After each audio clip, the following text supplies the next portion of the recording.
Welcome back ناظرین. ہمارے ساتھ اس وقت موجود ہیں افواج پاکستان کے ترجمان جنرل بابر افتخار. جنرل صاحب بہت شکریہ پروگرام میں شرکت کرنے کا. آرٹیکل 245 کے تحت افواج پاکستان کو بلایا گیا سول ایڈمنسٹریشن کی مدد کے لیے کرونا پینڈیمک عالمی وبا کے بعد. تو ابھی تک کیا کیا افواج پاکستان نے سول ایڈمنسٹریشن کی کس طرح سے مدد کی ہے؟ افواج پاکستان کو جب سول ایڈمنسٹریشن کی مدد کے لیے بلایا گیا اس میں اس وقت انٹرنل سیکیورٹی کے کانٹیکس میں پاکستان کے بیشتر اضلاع میں افواج پاکستان اس وقت ڈپلائیڈ ہے. اور جب یہ سٹارٹ کیا گیا اس وقت اوبیسلی پہلی چیز یہ تھی کہ جو حکومت کے احکامات تھے ان کو انفورس کرانا تھا. اس انفورسمنٹ کے لیے یہ ڈپلائمنٹ ہیومن ریسورس کی بھی تھی, مٹیریل ریسورس کی بھی تھی. اس میں ایونچولی یہ ساری ڈیوٹیز جو ہیں یہ پھر ایوالو ہوتی گئی. اس میں لاجسٹکس بھی آ گئی, اس میں میڈیکل سپورٹ بھی شامل ہو گئی. سو اسینشلی اس وقت جو ڈپلائمنٹ ہے تمام اضلاع کے اندر جہاں جہاں پہ اس وقت مسلح افواج ڈپلائیڈ ہیں, سول ایڈمنسٹریشن کے ساتھ سب سے پہلی چیز تو لا انفورسمنٹ کو کے بیک اپ کے طور پہ وہ وہاں پہ موجود ہے. اس کے علاوہ اوبیسلی جہاں پہ پٹرولنگ ہو رہی ہے, جہاں پہ مختلف جو آرڈرز اور انسٹرکشن دیے گئے ہیں گورنمنٹ کی طرف سے ان کو انفورس کرانا ہے, ادھر پولیس کے ساتھ ان کو سپورٹ کیا جا رہا ہے. اسی کے ساتھ میڈیکل سپورٹ کی کانٹیکس میں افواج پاکستان کی جو لیبز ہیں, جو ملٹری ہاسپٹلز ہیں, ان کو بھی اویلیبل کر دیا گیا ہے. نیشنل ایفرٹ کے اندر ڈو ٹیل کر دیا گیا ہے to take care of the corona cases. چاہے وہ ٹیسٹنگ کے اندر ٹیسٹنگ کیپیسٹی کو انہانس کرنے کی ضرورت ہے, چاہے وہ ہاسپٹل بیڈز کی اویلیبلٹی کی ضرورت ہے. تو جہاں جہاں نیشنل ایفرٹ میں جن جن جگہوں پہ ملٹری فیسلٹی کی ضرورت پڑ رہی ہے ان کو وہاں پہ شامل کیا جا رہا ہے. اس کے علاوہ افواج پاکستان کے پاس جو کہ ذیلی اداروں میں کچھ ریسرچ اینڈ ڈیولپمنٹ کا کام بھی کیا گیا ہے, جس میں جو پرسنل پروٹیکٹیو ایکوپمنٹ سے ریلیٹڈ کچھ چیزیں جیسے N95 ماسکس ہیں, ان کو بھی اب ہم ایک اسٹیج پہ پہنچ چکے ہیں کہ ہم میس پروڈیوس کر رہے ہیں. ان تمام چیزوں کے علاوہ جہاں بھی ہمارے سولجرز, ہمارے آفیسرز ڈپلائیڈ ہیں, ادھر چیف آف آرمی اسٹاف کی خاص ہدایات کے مطابق ایک تو سول ایڈمنسٹریشن کی کمپلیٹ سپورٹ کی جا رہی ہے. دوسرا we are also trying to reach out to the communities over there. اس میں جو افواج پاکستان کی تنخواہوں سے جو ڈونیشن اکٹھا ہوا تھا اس سے تقریباً 3.5 لاکھ پیکیجز ان تمام اضلاع میں جہاں پہ فوج ڈپلائیڈ ہے وہاں پہ ضرورت مند لوگوں کو تقسیم کیے گئے. اس کے علاوہ چیف آف آرمی اسٹاف نے ایک خاص انسٹرکشن یہ بھی دی تھی کہ مائنورٹی کمیونٹیز کو خاص طور پہ ان کا خیال رکھا جائے. اس سلسلے میں بھی جہاں جہاں پہ ان تمام اضلاع میں ڈپلائمنٹس کے دوران مائنورٹی کمیونٹیز جو ولنریبل کمیونٹیز تھیں وہ ان کو وہاں پہ ریچ آؤٹ کیا گیا ہے اور ان کو ہیلپ آؤٹ کیا گیا ہے. So it's been an overall package, whether it's law enforcement, whether it's logistics, whether it's supply of personal protective equipment. جن صاحب بہت سارے ہمارے پاس اسٹرکچرز ہیں ڈیسیژن میکنگ کے, جس میں کہ اب نیشنل NCC کا اسٹرکچر ہمارے پاس موجود ہے, کیبنٹ موجود ہے, نیشنل سیکیورٹی کا موجود ہے. NCOC کا آئیڈیا کیسے آیا اور NCOC بننے کے بعد اس کی اچیومنٹس کیا ہیں اور ضروری کیوں ہے یہ؟ When we started off, ایک پینڈیمک کو ٹیکل کرنا یہ سب کے لیے ایک پہلا ایکسپیرینس تھا. سو نیشنل سیکیورٹی کی میٹنگ ہوئی, اس کے بعد نیشنل کوآرڈینیشن کمیٹی جو دونوں پرائم منسٹر صاحب ہیڈ کرتے ہیں, اس دوران انیشلی جب یہ ضرورت محسوس کی گئی کہ ہمیں نیشنل ایفرٹ کو مزید سینرجائز کرنے کی ضرورت ہے. سو اس کے لیے بڑا ضروری تھا کہ ایک ون ونڈو آپریشن ہو اور اس میں تمام ادارے اور تمام جو لیڈرشپ کے سرکردہ لوگ ہیں وہ لوگ ایک جگہ پہ بیٹھ کے امپورٹنٹ ڈیسیژنس لے سکیں, ان ڈیسیژنس کو بیسیکلی ڈیبیٹ کر سکیں, ان سفارشات کو, اور ان کو پھر ڈیسیژن میکرز تک پہنچایا جا سکے. سو اس چیز کو کوآرڈینیٹ کرنے کے لیے اور اس پوری ایفرٹ کو بہتر طریقے سے آرٹیکولیٹ کرنے کے لیے یہ سیٹ اپ بنایا گیا۔ اچھا جن صاحب، یہ NCOC بنا تو اس میں ایک انفارم ڈیسیجن میکنگ، آپ نے سائنرجی کی بات کی، آج ہم NCOC میں بیٹھے ہیں، ہم نے خود یہ میٹنگ اٹینڈ کی ہے، دیکھا ہے کہ پروونسز بھی سارے کے سارے آن بورڈ ہیں، تو جو انفارم ڈیسیجن میکنگ ڈیٹا وہ سارا کس طرح سے کلیکشن ہو رہی ہے اور ڈیسیجن میکنگ میں کتنا اہم رول ادا کر رہا ہے وہ؟ اس ڈیٹا کی کلیکشن میں کچھ سٹرکچرز تو آلریڈی ہمارے پاس اویلیبل تھے پروونشل لیول پہ، ضلعی سطح پہ، جس طرح اگر میں آپ کو اگزامپل دوں، جو ٹریس اینڈ کوارنٹین اسٹریٹجی ایک بنائی گئی ہے، اس کے اوپر لوور ٹیئر کا ایک سٹرکچر آلریڈی اویلیبل تھا، اس سٹرکچر کے اوپر بلڈ کر کے ایک نیشنل لیول کا سٹرکچر ڈیولپ کیا گیا ہے، جس کے اوپر شور آپ کو بریف کیا گیا ہے آج TTQ اسٹریٹجی کے اوپر۔ اسی طرح تمام پروونسز کو، تمام ڈسٹرکٹس کو، ان میں جتنی ٹیکنالوجیکل سیٹ اپس اویلیبل تھے، ڈیش بورڈز اویلیبل تھے، پلیٹ فارم اویلیبل تھے، ان سب میں اگین میں وہی کہوں گا کہ جو ضرورت تھی وہ اس تمام انفارمیشن کو ایک جگہ پہ کلیٹ کر کے اس کو سنتھسائز کرنا، اینالائز کرنا اور اس کو انفارم ڈیسیجن میکنگ کے لیے آگے پرووائڈ کرنا تھا۔ سو وہ تمام پلیٹ فارم جب یہاں پہ تمام ڈیسیجن میکرز آ کے بیٹھے، وہ تمام پلیٹ فارمز تمام پروونشل لیول پہ، ڈسٹرکٹ لیول پہ، جہاں جہاں پہ وہ پلیٹ فارمز تھے، ان کو ہم بہتر طریقے سے اس کو اکٹھا کیا، اس انفارمیشن کو، اور اب الحمدللہ we are at a stage کہ ہمارے پاس جو جس کو دی سو کالڈ بگر پکچر جو کہلاتی ہے، وہ الحمدللہ بہت بہت بہتر ہے، اور based on this bigger picture ہم بہت فوکس ہو کے اب آگے بڑھ سکتے ہیں، اور اسی کے اوپر بیس کر کے جب ہم اتنا انیبل ہوئے ہیں تو یہ TTQ اسٹریٹجی کا اجرا کیا گیا ہے، کیونکہ now we can go for those focus targeting of communities, جہاں سے ہمیں یہ ڈیٹا اویلیبل ہو رہا ہے کہ جدھر زیادہ اٹینشن کی ضرورت ہے۔ جن صاحب، چائنا سے کہا جاتا ہے کہ شروع ہوا یہ پینڈیمک وائرس، سب سے پہلے اسپاٹ ہوا، پہلے کیسز وہاں پہ بھی آئے، چائنا سے ہم نے کوئی نالج شیئر کیا اس حوالے سے، چائنیز ایکسپیرینس سے ہم کوئی چیز لرن کر رہے ہیں، اور چائنا ہماری اس میں مدد کس طرح سے کر رہا ہے؟ آئی تھنک چائنا کا جو اس ساری وبا کے دوران جو کردار ہے، جو پاکستان کے ساتھ خاص طور پہ بہت اہم ہے، اور چائنا نے اپنے ایکسپیرینس، تمام ایکسپیرینسز کو جو انہوں نے جو اس وبا کے سٹارٹ پہ جو گین کیے، وہ تمام ایکسپیرینسز ہمارے ساتھ شیئر کیے ہیں۔ ان کی ایک میڈیکل ٹیم پہلے 2 ہفتے یہاں پہ گزار کے گئی ہے، اور دوسری میڈیکل ٹیم اب آلریڈی ہمارے پاس موجود ہے، اور they are sharing their experiences. اس کے علاوہ چائنا نے جو اکوپمنٹ ہمیں پرووائڈ کیا ہے ہر طرح کا، چاہے وہ پرسنل پروٹیکٹیو اکوپمنٹ کی مد میں آتا ہے، اور چاہے وہ ہماری انٹینسو کیئر سے ریلیٹڈ ہے، ہماری ہاسپٹلس کی کیپیسٹی بلڈنگ سے ریلیٹڈ ہے، ان تمام فیلڈز میں چائنا کا کردار بہت مثبت رہا ہے، اور ہم اس کے بہت معترف ہیں، اور اس کے لیے ان کے بہت شکر گزار ہیں۔ کمیونیکیشن ایک اہم رول ادا کرتا ہے کسی بھی طرح کی ایمرجنسی سے ڈیل کرنے کے لیے، اور خاص طور پہ ہیلتھ ایمرجنسیز۔ دیکھ رہا تھا کچھ انڈین سروسز اور ان کے چیفز نے بھی ایک پریس کانفرنس کی، اور بہت سی باتیں وہی تھیں جو کہ شاید آپ پہلے کر چکے ہیں، تو انڈیا اگر ان چیزوں پہ کاپی کر رہا ہے کمیونیکیشن اسٹریٹجی کے حوالے سے، آپ سمجھتے ہیں کچھ اور چیزوں پہ بھی انڈین ملٹری کمانڈ ہمیں کاپی کر سکتی ہے؟ میں اس بارے میں کچھ زیادہ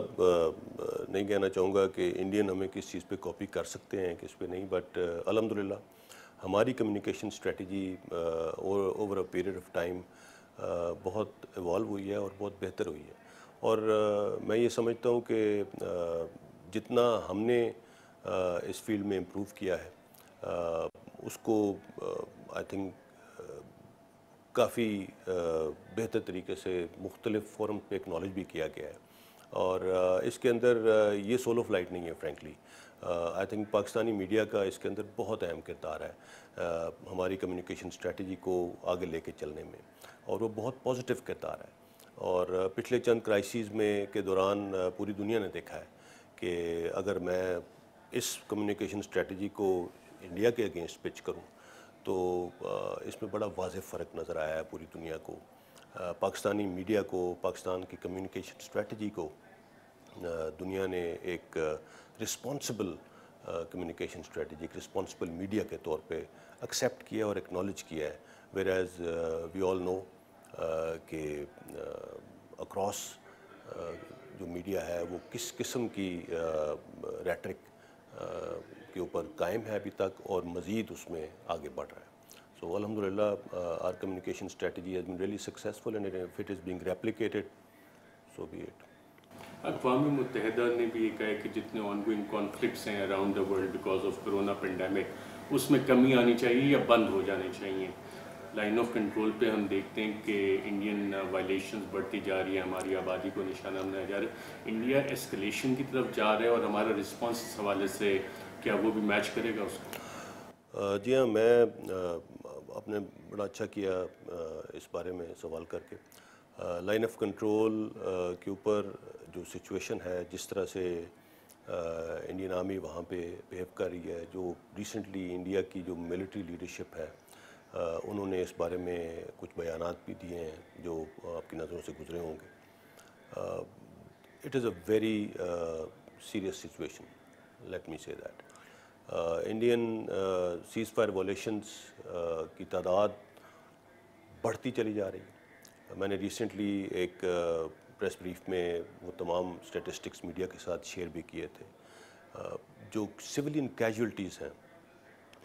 ان کی تعداد روز بروز بڑھ رہی ہے. اور دوسرا, انڈین ملٹری لیڈرشپ کی طرف سے جو بیس لیس الزامات لگائے جا رہے ہیں پاکستان کے اوپر. آئی مین اٹ اسٹارٹیڈ ود کہ پاکستان کی طرف سے کچھ کووڈ پازیٹیو لوگوں کو انڈیا میں انفلٹریٹ کیا جا رہا ہے تاکہ وہاں پہ کورونا پھیلایا جائے. ایک بہت ہی مذاق خیز بیان تھا. اور الحمدللہ ہمارے ہاں آزاد کشمیر اور Gilgit Baltistan are much better off than rest of the country as far as covid positive statistics are concerned. پھر ایک اور چیز جو بالکل بیس لیس ہے, جس کے اوپر بار بار انڈین لیڈرشپ اس چیز کا اظہار کر رہی ہے کہ کچھ لانچ پیڈز ہیں سو کالڈ ہمارے ہاں جہاں پہ hundreds of people are ready to infiltrate. میں نے پہلے بھی کہا تھا کہ ایک تو جو انڈیا کے اندرونی حالات ہیں اور جو مقبوضہ کشمیر میں اس وقت لوگوں کے حالات ہیں, اس کے لیے کسی کو انفلٹریشن کی ضرورت نہیں ہے انڈیا میں. جو انڈیا نے اپنے اندرونی حالات جس نہج پہ پہنچا دیے ہیں. اور ہم نے ریسنٹلی بھی یہ کہا ہے, میں again I will reiterate that, کہ there is a very effective mechanism of United Nations Military Observer Group in India and Pakistan. وہ انڈیپینڈنٹ ہیں. ہم نے ان کو یو این کو بھی اپروچ کیا ہے and we have given an open offer کہ with this mechanism India can straight away give them the location اور انموگیب کو کہ آپ آئیں اور اس جگہ پہ اس لوکیشن پہ جا کے خود انویسٹیگیٹ کریں کہاں ہیں لانچ پیڈز اور کہاں ہیں انفلٹریٹرز. انڈیا کی اپنی جو کیپیبلٹی ہے اس وقت, جو ان کی فینس ہے, اور اس کے ساتھ it's not only the fence, اس کو انہوں نے 3 گنا مزید ری انفورس کیا ہے مختلف اور میئرس کے تھرو, کاؤنٹر انفلٹریشن میئرس جو انہوں نے لیے ہوئے. اور پھر انڈیا کی جو اپنی مزید ٹیکنالوجی ہے, the kind of satellites that they have available, where is the evidence? Where is the evidence? So we are once again reiterating کہ اگر انڈیا اس چیز کو انویسٹیگیٹ کرانا چاہتا ہے, انموگیب کا میکانزم استعمال کرے,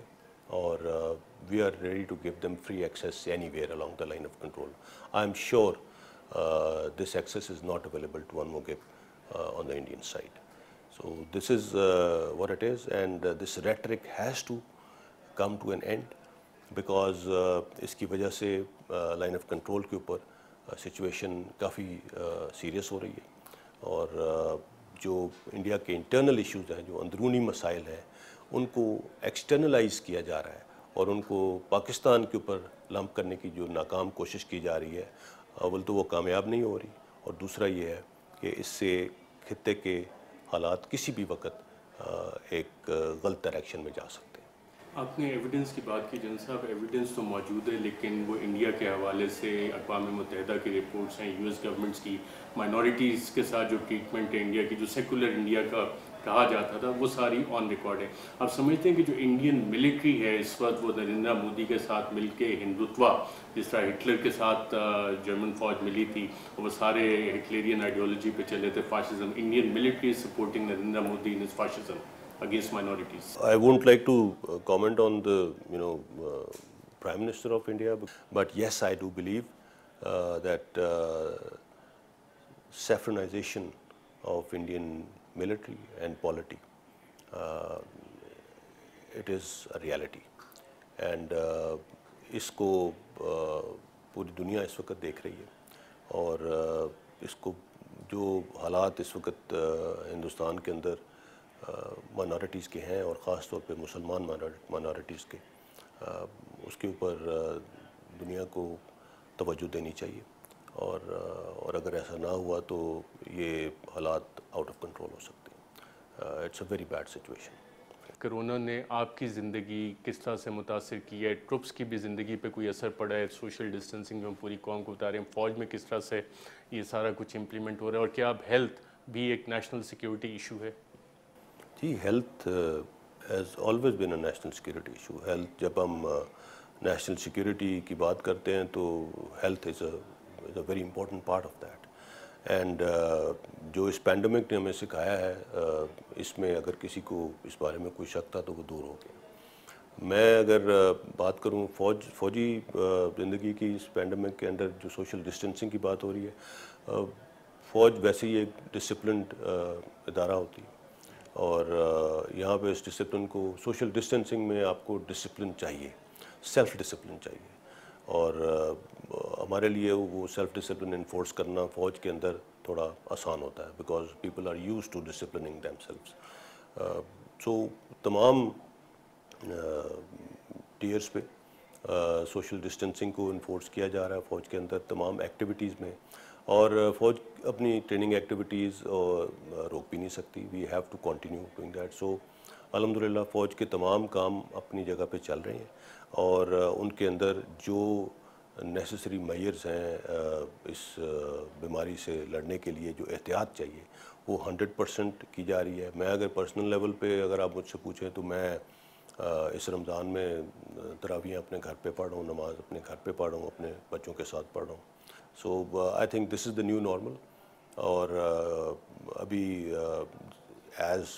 ٹائم پاسز, آئی تھنک جب تک اس کی کوئی ویکسین ایجاد نہیں ہو جاتی, جب تک ہم ایک کوئی دوا اس کی ایجاد نہیں کر لیتے, میرے خیال میں ہمیں ایز اے سوسائٹی بھی ایک نیو نارمل کو اڈاپٹ کرنا پڑے گا. جن صاحب آپ ذکر کر رہے تھے یہ سارا, جب کرونا آیا تو ہم نے دیکھا کہ ورک ہیبٹ سب کی چینج ہوئی ہے, مختلف آرگنائزیشنز کے ورک پیٹرنز چینج ہوئے ہیں. کور کمانڈر کانفرنس ہم نے دیکھا وہ بھی ورچولی ہوئی ہے, لوگوں نے اپنی ورک فورس کم کر دی. تو افواج پاکستان کی بھی کوئی ڈپلائمنٹ پہ فرق پڑا ہے ویسٹرن بارڈر پہ, ایسٹرن بارڈر پہ؟ I think I need to clarify this کہ جو افواج پاکستان کی ڈپلائمنٹ ویسٹرن بارڈر پہ ہے اور ایسٹرن بارڈر پہ, وہ ایگزیکٹلی اسی طرح ہے. تمام کام اسی طرح چل رہا ہے. ایون جو ہماری فینسنگ ایکٹیویٹی ہے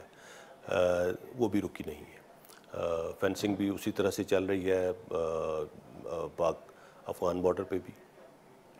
خیبر پختونخوا کے بارڈر میں جو پاک افغان بارڈر کا اسٹریچ ہے وہ آلموسٹ کمپلیشن کے قریب ہے, اور جو بلوچستان میں اسٹریچ ہے وہ بھی بہت تیزی سے اس پہ کام ہو رہا ہے. اسی طرح ایسٹرن بارڈر پہ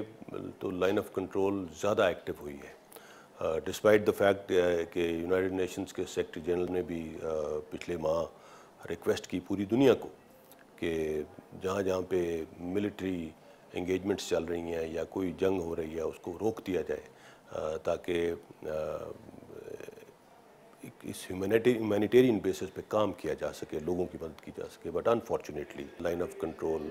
زیادہ ایکٹیو ہو گئی ہے, سیز فائر وائلیشنس کی تعداد ہے وہ بہت زیادہ ہو گئی ہے. سو جو ہماری ڈپلائمنٹس ایسٹرن اور ویسٹرن بارڈرز پہ ہیں وہ بالکل اسی طرح ہیں,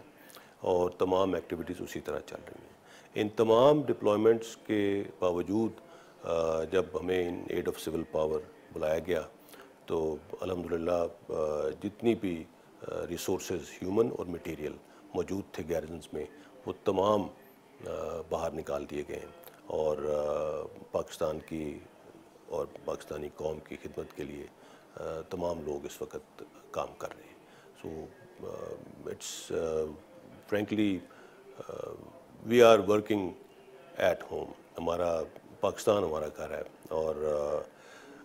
ہم جب لاک ڈاؤن ہوا، جب لوگوں کو اندر بھیجا جا رہا تھا، تو اس وقت ہم باہر نکل رہے تھے،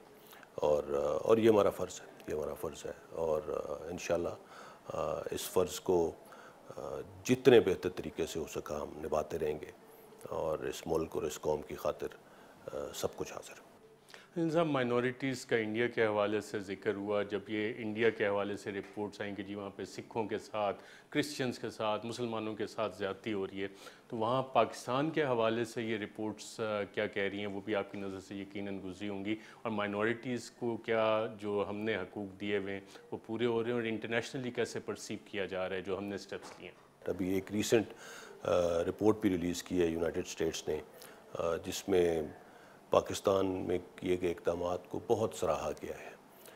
خاص طور پہ کچھ ریسنٹ ایسے آئیکونک انیشیٹوز لیے ہیں پاکستان نے، جس طرح کرتارپور راہداری کا بنانا ہے، ان کو پوری دنیا نے بہت سراہا ہے، but unfortunately exactly the opposite is happening in India, اور اسی لیے اس مرتبہ آئی تھنک 2003 کے بعد پہلی مرتبہ انڈیا کو اس لسٹ میں شامل کیا گیا ہے جو یو ایس رپورٹ اس مد میں شائع کی گئی ہے، اینڈ اوبیسلی اس کے اوپر جب کرٹیسائز کیا جاتا ہے انڈیا کو، تو اگین ایز ان کا ایک وتیرہ ہے کہ اپنی انٹرنل کوئی بھی مسئلہ ہو، اس سے جو ان کا ایگزٹ ویلو ہے وہ صرف پاکستان کی طرف نکلتا ہے، کہ اس کی تمام ڈائریکشن، اس کی تمام اٹینشن پاکستان کی طرف کرنے کی کوشش کی جاتی ہے، اور اس سلسلے میں کچھ بہت بیس لیس پروپیگنڈا بھی کیا گیا ہے of late, again Pakistani minorities کو، پاکستان کا مائنورٹیز کو ٹارگٹ کرنے کا جو انہوں نے کیا، but it has not been accepted by anybody. Pakistan کے اندر اگر مائنورٹیز کو سم اپ کرنا ہو، پاکستان کا مائنورٹیز کے ساتھ تعلق، تو it starts with our flag. ہمارے جھنڈے کا سفید رنگ ہمارے ملک میں مائنورٹیز کو ڈپکٹ کرتا ہے، سو minorities are a part and parcel of everything in Pakistan, and there are pride. ہماری ملک کے اندر minorities نے تحریک پاکستان سے لے کے آج تک مختلف شعبوں میں بہترین کردار ادا کیا ہے، اور ان کے جتنا بھی ان کے کردار کی تعریف کی جائے وہ کم ہے۔ ارجن صاحب، ایک بہت ہی آسان سوال ہے جس کا کہ اس وقت پوری دنیا کے تمام ٹاپ ڈیسیژن میکرز بیٹھ کے جواب تلاش کرنے کی کوشش کر رہے ہیں، اور آپ بھی یقیناً اس حوالے سے ڈیلیبریشنز کافی زیادہ ہوئی ہوں گی کہ لاک ڈاؤن اور کرونا پینڈیمک کتنا عرصہ چلے گا، اور اس کے ایفیکٹس کیا آ رہے ہیں، اور اس سے نمٹنے کے لیے کیا کیا اقدامات لینے ضروری ہیں، لرننگ کرو پہ ہم کہاں پہنچے ہیں؟ دیر is still a lot more to come, اور اس میں کرونا پینڈیمک کچھ کنٹریز میں جیسے